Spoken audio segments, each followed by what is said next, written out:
I'm Ann Jimerson. I first moved to Birmingham in 1961 with my family. I was 10 years old. We left Virginia and came to Alabama because my dad had a position with the Alabama Council on Human Relations. He was going to become what I guess is the only probably full-time paid white civil rights worker in the state at that time. And we came just a few weeks after the Freedom Riders were beat up here in Birmingham, and that was kind of the inauspicious start of our time here. We were warned ahead of time to be cautious about the kinds of things that we said about Dad's work, and we knew that we were entering an important realm and that there could be some danger. Even as a 10-year-old, I was aware of this. So I think as kids, our aim was to fit in as much as we could, not stand out, to try to make friends. We had moved a lot already in our lives, so we knew how to enter a new scene. And we really wanted to blend in as much as we could and just have fun, just be kids in what could have been a hard situation. We all went to Shays Cahaba Elementary School, and it's really not that far, I guess, from a community called Rosedale. The whole time I lived here, I don't think I remember even seeing black people in Homewood. I certainly didn't think about other school children who weren't white. Our school obviously was all white at that time. A couple times we visited black families, including Lucius Pitts, who was the president of Miles College. He was very active in the Birmingham branch of my dad's organization, and he and Dad were close. I remember going to their home and being in the president's house on campus and playing board games with the kids, but I couldn't have recalled their names. They certainly weren't people that I saw again. We met black people who were employed as maids in the neighborhood, and through my dad's work, we met a number of black families. I don't have strong recollections of them. I don't remember the children that we played with when we visited them for dinner, but it was rare that we saw black people. So even though we knew why we were here and what Dad's work was, we really didn't mingle that much.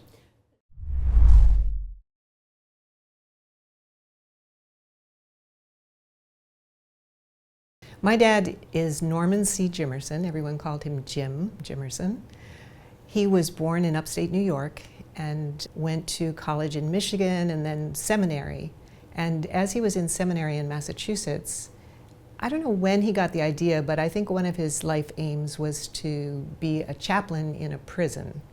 And he ended up eventually getting a job in Petersburg, Virginia, at the Federal Reformatory there, and was the chaplain. So we lived there for 3 or 4 years in Petersburg and Hopewell.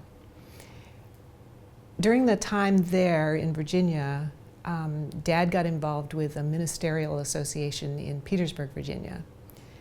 It turned out that one of the people who was active in that group of ministers was Wyatt T. Walker, who ended up working directly with King, Martin Luther King Jr., very closely, and was very involved in the Birmingham campaign in 1963. And through that organization, I believe it was, he met a man from Southern Regional Council who came through Virginia with news from the South and started talking about a job opening that came open in Birmingham. The Alabama Council on Human Relations, its founding director was Bob Hughes, who had begun his work in Montgomery, where they were based in the early years. And there he met Martin Luther King Jr. just as he was emerging into his eventual role as a leader in the civil rights movement. Bob moved the office to Birmingham a few years after that and was eventually asked by his church to leave this post and to leave the ministry in Alabama because of his radical views about race. He ended up becoming a missionary in Africa, which was his goal anyway. So Dad succeeded him and was the second director here in Birmingham.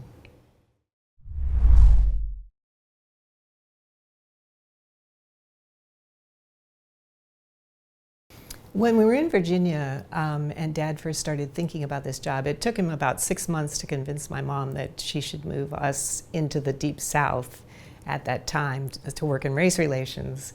And we used to have family devotions, which we all kind of rolled our eyes sometimes. Every evening we would sit in the living room and read a Bible story and talk about things. And Dad was quite open with us about what was going on and what his wish was to take on this position. So he brought us mimeographed newsletters, which I tell young people are sort of like the Twitter of the day, with news of police brutality and injustices and actions that blacks were taking in the Deep South. So that was how the news traveled up to us in Virginia. We were really aware, and I compared it, as a 10-year-old, I compared it with being a missionary kid. My aunt, his sister, had been a missionary in Nigeria, and we used to go to missionary talks at the church, and I knew about families who had gone to strange places with strange cultures and in doing some risky business sometimes. And that was kind of the image we had. So by the time we got here, we were, as I said, primed to be cautious about what we said about our dad's work. We were very aware of danger. Later, we began getting threats. Oftentimes we would get phone calls that were anonymous, people threatening to put my dad 6 feet under, or expose him because, claim that he had an affair with the black secretary at his office and things like that. So it made us all pretty tense a lot of the time. We were certain that our phone was tapped, so Dad was pretty cautious when he was talking on the phone. His office phone probably would have been tapped. He knew that the police, if not the police, the Klan, or maybe the same people, were there copying down license plate numbers every time there was a meeting. They would use subterfuge in Dad's organization to try to find a place for the board meeting to be held, because they knew that people were going to be spying or listening in on what was going on at their board meeting.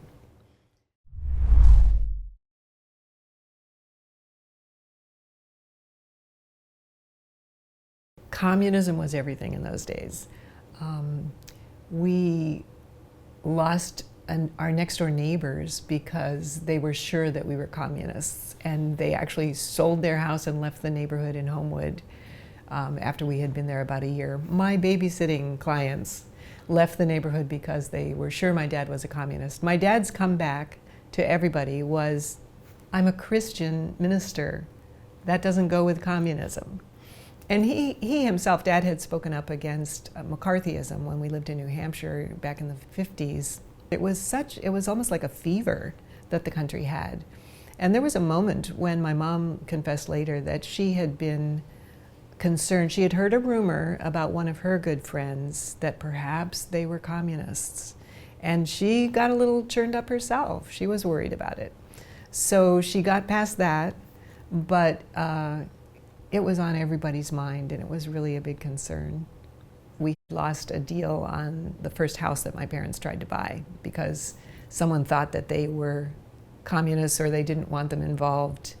They didn't want to sell the house to somebody like my parents. So we ended up living over the mountain, which is farther away from pollution. We had an idyllic childhood, really. It was lovely. We could walk places, we could play in streams nearby. There were lush trees in our neighborhoods, and very different from the neighborhoods we saw when we visited black families.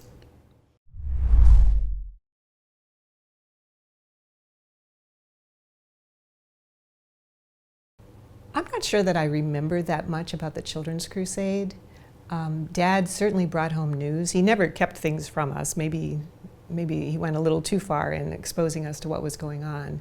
And I'm sure that he brought home stories about what was going on with the marches and so forth.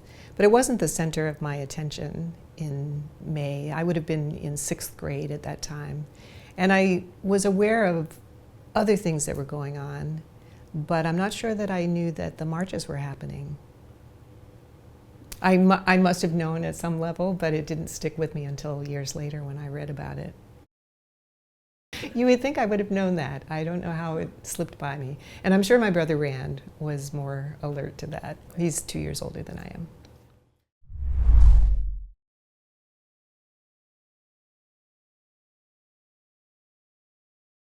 I recall September 15th as the day that we were in church at Shades Valley Presbyterian Church. We went to the early service so we could get home early. My mom stayed because she sang in the choir and she would be there for the second service as well. So Dad had us home. He was cooking burgers on the grill outside and wanted to be ready for Mom when she got home so we could have lunch together. When I guess he had the radio on and heard the news of the bombing and went into high gear. He got on the phone and tried calling white pastors to alert them to what had happened, encouraged them to go with him to people in the Black community that they had been working with, and offer their condolences. And time after time, the white pastors said, you know, not really my business. I think it might be dangerous down there. One of them even apparently asked the police if it was safe to go and decided on the basis of that it was not safe to go. So Dad was pretty discouraged by the fact that the other white pastors didn't want to join in. Finally, he called John Drew and checked in with him. John was apparently home alone at the time, and Mom and Dad asked us if we could stay alone. We stayed home, and the two of them drove over to the Drews' house. It was just John there. Gradually, though, people began appearing, and my mom always talked about it as she was the only woman there, and she ended up serving coffee and watching people come through, and just the despair that people felt. She said here were these Black men around the table trying to make calls to Bobby Kennedy to find out if they could get support, and tears rolling down their cheeks. So they stayed there for a while. Dad apparently left and came back, and then Mom drove home alone. By then it was past dinner time. We had made ourselves sandwiches at home. Dad then went down to the church and may even have gone inside the church. It was a chaotic scene. It was late in the day. And on the way out, he stooped down and picked up the shattered stained glass that had flown from the windows when the bomb exploded.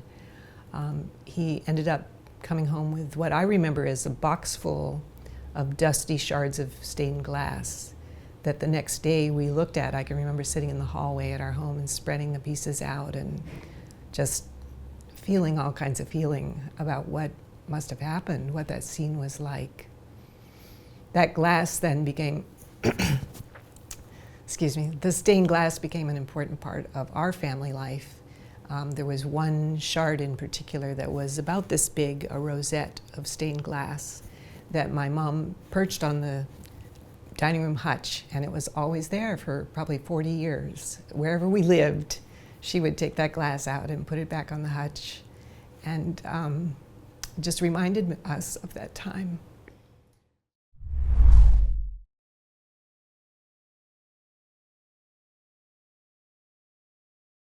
After the bombing, our family paid a lot of attention to the fact that 2 young men were shot and murdered that day. There was a lot of uproar in the city, including, I guess, a Klan rally. There was certainly a rally of white supremacists who got really fired up about the injustice that they had had to put up with, the fact that the schools had just been, a couple of schools were trying to desegregate that fall, and probably the success of the Children's Crusade and the fact that Blacks had stood up just really caused a reaction with these young people. And when they heard that the church had been bombed, they were ecstatic that this had happened, I guess, and really revved each other up. And then these young people, these 2 young boys, were out driving around afterwards on the adrenaline of that rally and shot Virgil Ware. I knew that Johnny Robinson had also been shot. My dad, I'm sure, went to visit his family because he did that with everybody. But I personally don't recall much. Dad told us the story about how Virgil Ware had been killed. And in fact, I remember driving home from their house, stopping along the road at about the point where he had been shot. We heard that he was out with a friend or his brother. He was on the handlebars of the bicycle. And these two young men, two high schoolers, came up and started harassing them and pulled out a gun and shot Virgil. I don't recall that there was any pushback from the young black boys who were on the bike. My mom attended the trial for the two young white boys who had shot Virgil Ware. And Mom became very engaged with that trial, and I can remember her just feeling irate when she got home from the trial one day, having heard the testimony and people talking about how these young white boys were Eagle Scouts and they should not be punished, that they, it was a thing that boys do and it was accidental. My dad also had, he was the kind of person that inserted himself in every opportunity. So he always liked to be in the thick of things. And that was why he visited every family whose child had been killed. He made special trips over, and he realized that I believe Mr. Ware had just recently lost his job, and they were really a destitute family. So one Sunday afternoon, we used to go for drives on Sunday afternoons, and for some reason Dad decided to drive us to visit the Wares. He must have told them that we were coming. And for each of us, we have a strong recollection of being in that house. We had many times driven by houses in rural Alabama and seen what looked like shacks along the road and wondered what it was like to live in those houses. And here we were in the city, in the home of a family that was so poor that there were chinks in the wall that the air could come through, and they didn't have enough coal to heat the house that winter. It was a very moving moment for all of us to recognize this poverty and the fact that they had lost their son in such a tragic way. I think our parents stayed involved with them over the years, wrote some letters, and tried to give them a little money once in a while to cover some of their costs as they got their lives back together.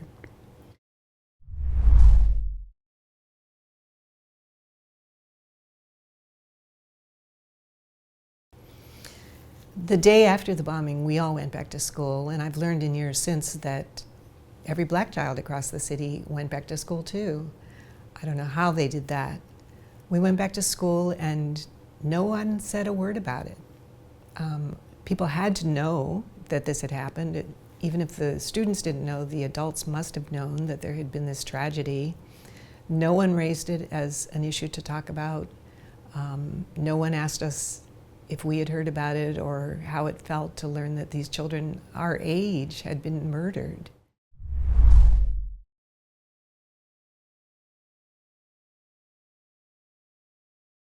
The year of the bombing, I had entered 7th grade.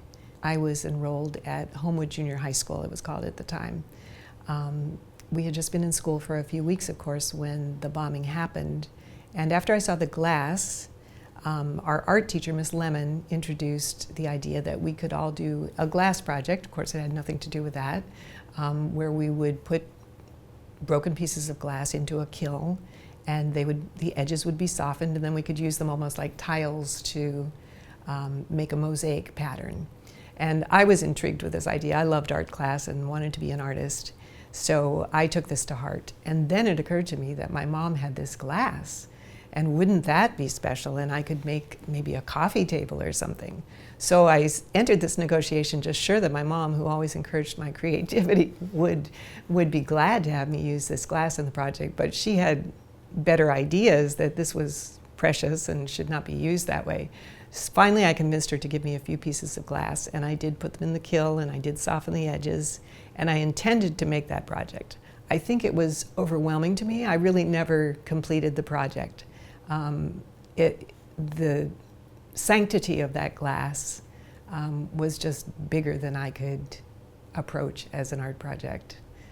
But it wasn't until 2013, when I finally wrote my story that I wanted to post on the kids' website, that as I wrote it, I realized that the awkwardness that I felt in talking about that glass with my art teacher, I think she felt it too.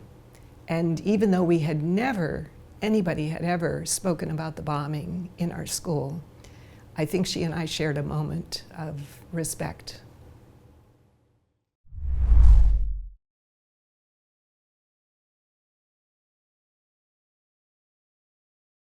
In, I think it was 2002, my oldest brother, who's a historian and an archivist, asked my mom if he was coming to a conference here in Birmingham, and he asked Mom if she would give the glass to the Birmingham Civil Rights Institute. She really wanted to keep that piece that was on the dining room hutch, but he convinced her to give him some of the other pieces of glass. And he brought it here and presented it to the Birmingham Civil Rights Institute. It became part of an exhibit that they later set up about that day, and it's still in a case in the museum. One person who worked at the museum told us that she thought it was about the only artifact from the day that the museum was able to have at that time. I think they may have more now. So several of the pieces of stained glass are on display in Birmingham. Then, years later, there was a groundbreaking for the Smithsonian's National Museum of African American History and Culture. Barack Obama was president at the time, and he spoke at the groundbreaking. And among the things that he said were going to be treasures that needed to be seen by people around the world and by his two daughters was the shards of glass that had blown from the 16th Street Baptist Church in 1963. And my brother, nerd that he is, was watching C-SPAN at the time, heard the speech, and called us all up. So we had a family conference call. By that point, my mom was not able to be involved. She had entered a time of dementia. And the five of us got on the phone and talked about what we should do. So my job, since I lived in Washington, was to phone the museum and ask them if they already had any of the stained glass. And it turned out that they did have a number of small pieces that were given by Joan Mulholland, who had been a student and had come here from Mississippi and taken the glass, and she had already contributed that to the new museum.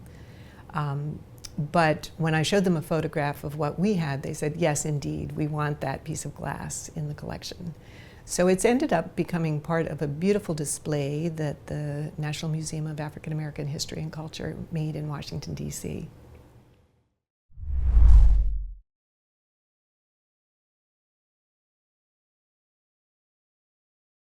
My parents were at all of the funerals, I believe, and I remember Mom didn't even know that Martin Luther King Jr. had spoken. She asked, who was that man? My dad, of course, had been very involved with King and recognized a lot of the people there, but no, we children did not go to the funeral.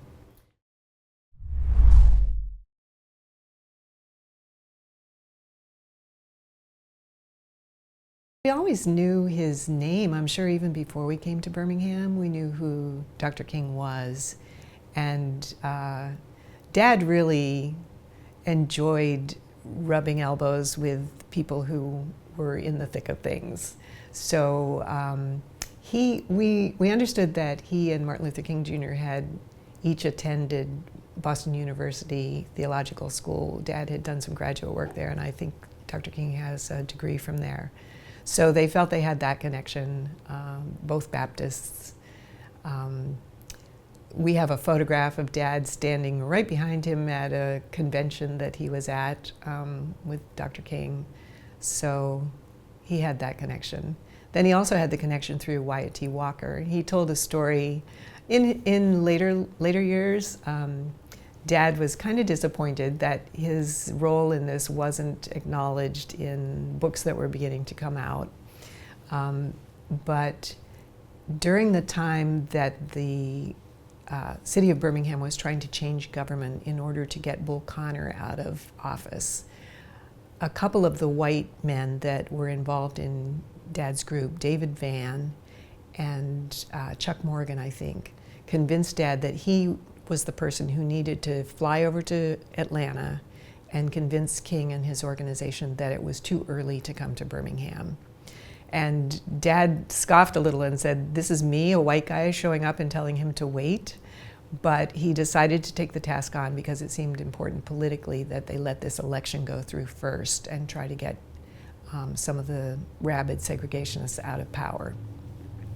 So Dad took a plane to Atlanta, went to the SCLC office, sat out in the waiting room, waiting for King to get off the phone, trying to have a conversation, finding nobody to talk with. And obviously there were many other things that were important that were going on in that office.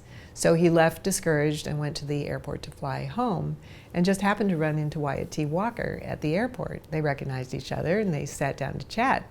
So Dad said, well, I came here on business and I really am looking for somebody to listen to what I have to say.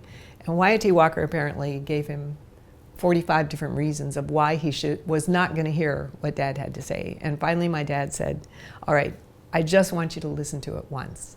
So he explained what his mission was, that he was there to try to ask them to wait, and that there was good cause for this, and that this was something that he was hoping he needed to deliver this message to the King organization, that a little bit later would be better.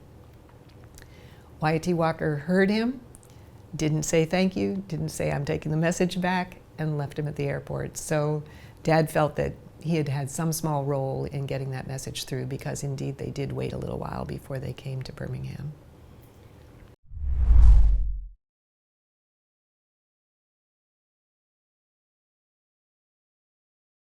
The daughter of one of those pastors who signed that letter has talked quite a bit about what that was like to have her father sign that letter. And in some ways, Dad felt similarly, but he had not signed his name to that letter. He was very good friends with Ed Ramage, and some of the clergy who signed that letter were progressive and were hoping for change in Birmingham and wanted to take a political tack to wait for a slightly better time. Of course, they were portrayed later as men who were opposed to progress. And it wasn't true, certainly not for all of them. So that's been a hard thing to sort out.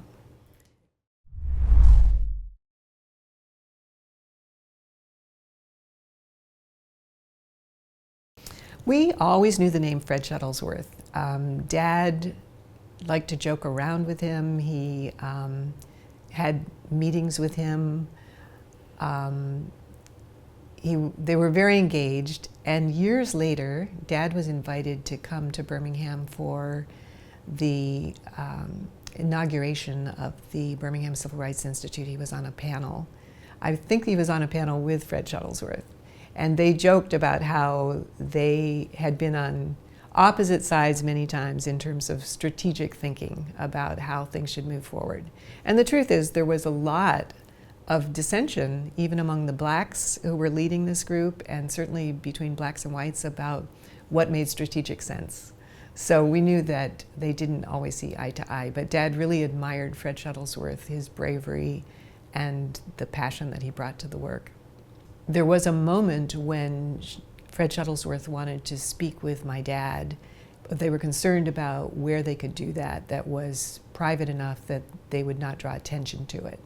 So my father suggested the Comer building, where Dad's office was, and that if they went in late in the evening, close to midnight, there would be no elevator operator. Usually there was somebody taking the elevator up and down, and nobody would know that Reverend Shuttlesworth had come to see my dad at his office.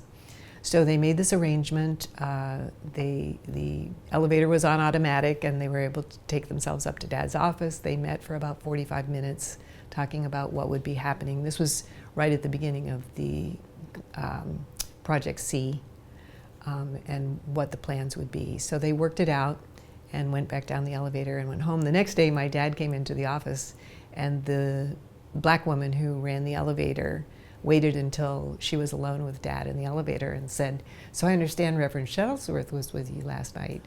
And he said, "How did you know that? No one was supposed to know." And she said, "The police told me. They were following him." So this so-called secret meeting at midnight was not so secret after all. My brother recalls meeting James Bevel, or seeing him, Dad had asked Rand to come over the mountain from Homewood to drop off some papers or something at the Gaston Motel. And Rand sat in the Volkswagen Bug while Dad went in and delivered the packet. And Rand was just in awe because he saw people wandering around wearing dashikis and looking exotic, and one of them had to have been James Bevel.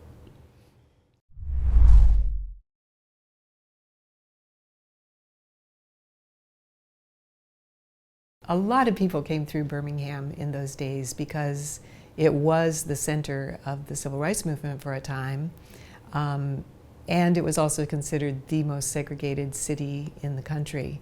So one of the people who came through was Dick Gregory, who was a comedian, and he would perform at the Gaston Motel and generally be involved with conversations about what was going on with the movement. So one afternoon, my dad called my mom and said, "Mel, you have to get down here. Take the bus, come over the mountain, come to the Gaston Motel because Dick Gregory is going to be performing." And I didn't really know who Dick Gregory was, but I had heard about him. I knew he was famous and a comedian. So I asked my mom, "Could you please take my autograph book down and get an autograph from Dick Gregory?" So she did that. She brought it home to me. I have it signed. Many years later, I was living in Washington, D.C. and went to a Martin Luther King Jr. Celebration of his birthday in Washington. I think before it was a national holiday. And Dick Gregory was the keynote speaker. So afterwards, I said to my friend, "I have to go see if I can talk to him." So I followed him as he left the stage, and I said, "Mr. Gregory, Mr. Gregory," and he just shot down the hallway. He was not going to turn around for this woman who was pursuing him. So finally I said, "Mr. Gregory, my parents saw you perform at the Gaston Motel in Birmingham," and he stopped, he turned around, and he came back and gave me his second autograph.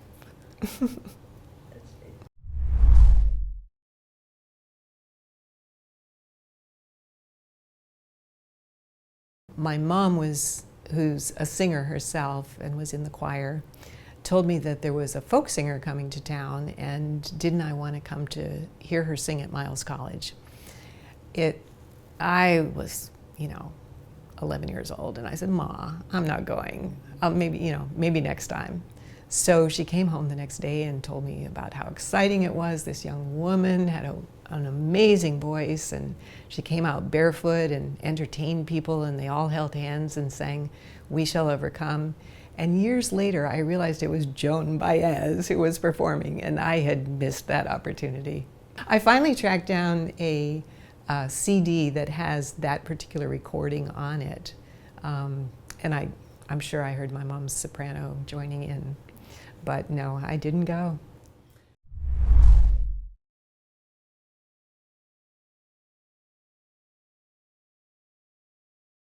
We left Birmingham in 1964 and kind of never turned back because we didn't have family here. We really had been outside agitators. We didn't have any roots here. We didn't have any reason to come back. We didn't have the money to afford to make trips back to Birmingham. So that life kind of left us. We left that life and moved on. Yet Birmingham lived big in our imaginations because it had been a vivid time to be alive, aware of my dad's work and everything that was going on here. It really played a big role in our family history. And through the years, my brother, who's a historian, really wanted to write something about what our experience had been like, or maybe a book about my dad and the organization. And he wasn't quite clear what he wanted it to do. So meantime, when I was in my 30s, I guess, one Christmas, I gave everybody in my family a blank notebook with some dividers and headings and some ideas for what they could write, because I felt that we should each document what we could remember of our childhood memories. I had read a memoir that combined the story of a man looking at his parents and what their life was like and the seriousness of that, and interspersed it with anecdotes from children's memories of his brothers and sisters' memories of that time. So I thought that would be great if we just documented all that. And I began writing little vignettes myself. So I told about the time that I took a bus trip all by myself from Birmingham to Connecticut. And I wrote about Mrs. Jones, my astonishingly scary 6th grade teacher. And I wrote about just memories that I had about growing up as a kid here. I thought that would be good to get that on paper. But my siblings didn't pick it up and do anything with it. So finally, as we were on vacation together one time, I said to my brother, so what are you going to do? When are you going to write this? And it occurred to us that the 50th anniversary of the church bombing and everything that had happened in Birmingham was coming up. And I said, wouldn't it be great if you could get it done in time for that? Well, the two of us ended up planning a trip to Birmingham together from our homes. And we drove around and talked with people we remembered and visited our old schools and saw the house and reminisced, started taking notes. And soon after that, my brother started writing his book, which turned into a family memoir, he calls it. So a lot of these vignettes that I had written up ended up in the book as well. And then, because he was going with an academic press, it wasn't going to come out during 2013, which would have been a good time for it to get attention. And since I had a little bit of experience with publicity and communication, I thought, what could we possibly do that would get some attention for this? And I got to thinking that maybe we could have, other people like Diane McWhorter who had grown up here, and I had read Carolyn McKinstry's book, and what if they went on tour and talked about their books and got attention that way? Just thinking that these stories that we had to tell as children growing up here were probably underreported at that point, and it would be really fascinating. So all of this was cooking for me, and I swear that I woke up one morning with an idea fully formed. I don't know if this was really possible, but looking back at early 2013, it was already the 50th anniversary. Early that year, I had this notion that we could have a website and invite people, black and white, to tell their stories, because after all, they might feel as left out of the history as I felt. So part of it was that selfish notion of wanting to have a voice in this and say, we were there too. It meant a lot, it changed our lives, and this is what it was about. And then I wanted it to be not just a book, but I wanted it to be interactive in a way so that school children could contact us and have us help them with their National History Day projects, or we could speak to classrooms, or I definitely wanted it to be accessible to the media, to reporters or authors who wanted to get interviews with us. So as I was working on this idea of a website, which I had never set up before, I had no idea how to go about this, but I got some help along the way. And then I started talking with people who were potential customers. So I would talk with teachers and find out, what would they need to be on a website. I remember giving a pitch to somebody at WBHM here in Birmingham saying, we could offer this for you. And she told me what reporters would need, that they wouldn't just need the written stories, they would need to be able to get in touch with us and conduct their own interviews. So I began designing the website in that way with that in mind. And because it was 2013, I was able to get it up quickly, and by the end of March that year, I had it up online. And because it was 2013 and I started reaching out to people, it kind of went like word of mouth wildfire. I had some help along the way. The first person in Birmingham that I called about it was Laura Anderson, who at the time was the archivist at Birmingham Civil Rights Institute. And she said, "Oh, Anne, this is so needed." She was particularly thinking about all the white people that would come through the museum and bemoan the fact that they had felt so ignorant about this and felt so much shame. So Laura saw it as an opportunity for white people to address that kind of shame or the lack in their lives, and also as a way to bring blacks and whites together. So she put me in touch with Carol Nunnally, who had been with the Birmingham News and was very active in those areas. And Carol put me in touch with Cheryl Stewart, who made sure that we had some Black voices coming through. So people just opened up their contact lists and shared it with me, and then one interview led to another, because people who lived out of town, this sort of Birmingham diaspora that existed, were coming back home to commemorate the 50th anniversary, and began telling each other, I have my story up on the website and you should too. So we collected probably 45 or 50, I say we, it was only me. It was just me sitting there in my room by myself and watching these emails roll in and getting really excited about the possibilities. So that went on for about 5 years. It was just me serving as a go-between and matching people up with people who wanted interviews and recruiting more people to tell their stories. So it began to become a meaningful thing for people, that they had an outlet to be able to express their story and their view of what had gone on. And I would stalk people on Facebook. I'd say, you're coming to Washington? Let me come visit you.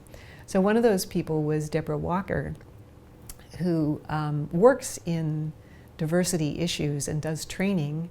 And I said, I have always thought that it would be so interesting to get all these people together. We haven't met each other. What if we had a gathering in Birmingham? This was 2018, and she and I put our heads together and got a group organized, and we started doing Zoom calls before anybody else knew what Zoom was, before COVID had hit. And we pulled it off somehow. There was a lot of tension. It did not go smoothly. It was difficult. There were communication problems across race and even within race, and somehow we pulled it off. So a couple of dozen people came, some of us from out of town and some of the local folks, and we had a number of events. We decided at that time that we were very interested in not just reminiscing. We didn't want this to be us communing with one another about our memories. We also wanted to have an outward-facing aspect of it. So during that visit, we had a book event where authors spoke about books they had written, and we invited the public, and we went into the public schools and told our stories to students. And that became a theme. So the following year, as things unfolded, well, immediately after that, Jackie Clark Bell invited us to California. I was making a trip out there anyway, and 3 of us got together, she and Catherine Ramage and I and Jackie's sister Charlotte, all got together and started talking about what this could be. What did we want it to be? And we thought, well, maybe we would want to form a 501c3 nonprofit and try to bring some of these ideas to life of how we could give back to the community. So that took some time to figure out just the logistics of how to form a nonprofit, another thing I had never done before. And we really became close friends as we worked together and felt common goals. One of the things I did after our face-to-face meeting was start a series that we call Kids Connect, so that we could be on phone calls, Zoom calls from across the country and talk about topics, books, movies, films, ideas, music that we wanted to share ideas about. And that really helped us build the community among ourselves, be comfortable with each other. So that by the time we decided that we had a strategic planning session, and we decided that we would focus on 2 areas. One is education and the other is reconciliation. We have a project now that has been going on for 3 years of Voices of Truth campaign with the Jefferson County Memorial Project and FHI 360 and Kids in Birmingham 1963 to get more and more people throughout the Birmingham area to hold conversations with each other about race, to make it safe enough to talk about race. We also formed an education committee where we did a lot of formative research, a lot of talking with stakeholders, and figured out that there were a lot of people who wanted to be teaching this history. We set the goal of motivating schools throughout the Birmingham area to improve the teaching of Alabama's civil rights history. And we were doing this research just at the time that the politics suddenly got involved and everybody was talking about critical race theory and concerned about how white children might feel if they were taught this history. So we felt like it was timely, and we realized that we had discovered a lot of people who really wanted to be teaching this history and wanted it to be safe to do it in their schools. So we thought that a coalition might be a good way to go. So we formed a Coalition for True History, and that's now in its 3rd year. We're having our 2nd gathering of Kids in Birmingham 1963. This time we're going to be participating in a lot of events that the city already has going on to commemorate especially the 60th anniversary of the church bombing. We're here during the week that that's taking place. We're hosting a couple of events ourselves. One of them is to be a luncheon at the Birmingham Museum of Art, because we wanted to be able to view an exhibit by the photographer Dawood Bey, the Birmingham project that he created 10 years ago at the 50th anniversary. We'll be back at the museum, and this time we'll be having conversations with college students, recognizing that it's really time for us to pass the torch. We need to be talking with younger people and hearing from them, not just telling them our stories. I'm really looking forward to that conversation that we'll be having at the museum. We'll also be holding a dinner dance, as we did last time. It's strange to think about having something like a party when we're commemorating an event that's so tragic and so meaningful to many of the people in our group. And yet it's a time where we're celebrating the coming together, the being able to talk with each other across race and across age now, and be in one space together, dance with people that we couldn't have even sat in a room with 60 years ago.